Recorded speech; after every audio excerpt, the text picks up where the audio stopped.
श्वेता, अगं तू वेगळा अर्थ घेतलायस. मला तसं नव्हतं म्हणायचं. मला फक्त एवढंच म्हणायचं होतं की आपण 6 वर्षापूर्वी जेव्हा लग्न केलं तेव्हा हे सगळं ठरलं होतं ना आपलं, की जोपर्यंत आपली स्वप्न पूर्ण होत नाहीत तोपर्यंत हा विषय नाही काढायचा, नाही चर्चा करायची.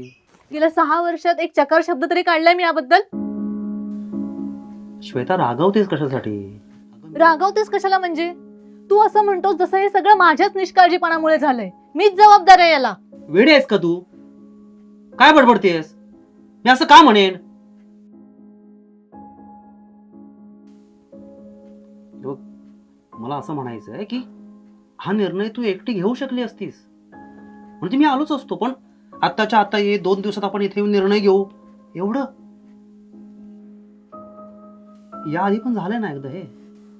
तेव्हा आपल्या लग्नाला 6 महिने झालेले आणि आता 6 वर्ष. तुम्हा पुरुषांना काही नसतं रे याचं. तुला काय माहित मला काय काय त्रास सहन करायला लागतो.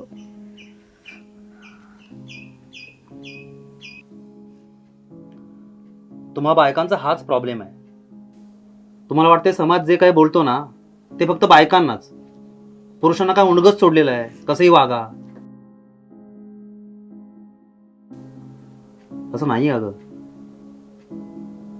लग्नाला 6 वर्ष झाली तरी बायकोला अजून गावाकडे ठेवला नाही.